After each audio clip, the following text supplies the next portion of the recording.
పెద్దపల్లి జిల్లా మంథనిలో కాంగ్రెస్ ఎంపీ అభ్యర్థి వంశీకృష్ణకి మద్దతుగా మంత్రి శ్రీధర్ బాబు పాల్గొన్నారు. ప్రచార వేదికగా మంత్రి సమక్షంలో బీఆర్ఎస్ పార్టీ నాయకులు కార్యకర్తలు భారీగా పార్టీలో చేరారు. అనంతరం గెలిపే లక్ష్యంగా గత బీఆర్ఎస్ పాలనలో కాళేశ్వరం ప్రాజెక్టు ఖర్చులపైన పలు అంశాలు లేవనెత్తిన మంత్రి నిర్మాణానికి ఖర్చు చేసిన 1,00,000 కోట్ల నిధులతో రాష్ట్ర వ్యాప్తంగా డబుల్ బెడ్రూమ్ నిర్మాణాలు చేపట్టవచ్చునని ఆరోపించారు.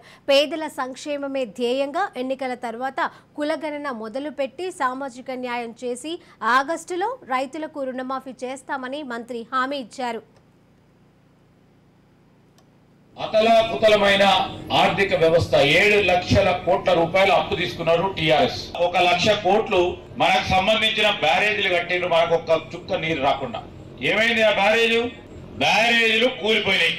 ఈ 1,00,000 కోట్ల రూపాయలు ఈ ప్రాంతంలో కట్టినప్పుడు టిఆర్ఎస్ నాయకత్వం రాష్ట్రం నుంచి ఇక్కడ వరకు ఉన్నోళ్ళు కనీసం ఈ ప్రాంతవాసులకు నీరు అందియాలా, ఒక చుక్కన్న నీరు అందియాలనే ఇంకిత జ్ఞానం లేకుండా, ఆలోచన లేకుండా ఏ నైతికతతో మాట్లాడుతూ ఉన్నారో అర్థం కావటం లేదు. ఈ మైక్ దొక్కుతుంది అందరికి, పనికి రాని వాళ్ళు చాలా మంది మాట్లాడుతూ ఉంటారు మైక్ని పట్టుకొని. మేమేం అడిగినాము?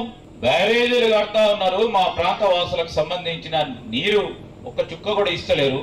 ఇచ్చే క్రమం చేయాలంటే నా పైన కూడా కేసులు పెట్టిండ్రు పబ్లిక్ ఒపీనియన్ సందర్భంలో. పార్లమెంట్ ఎన్నికల్లో టిఆర్ఎస్ ఓటు వేయాలని, లేకుంటే బీజేపీకి ఓటు వేయాలని. బీజేపీ ఏం చేసింది మన ప్రాంత వాసులకు?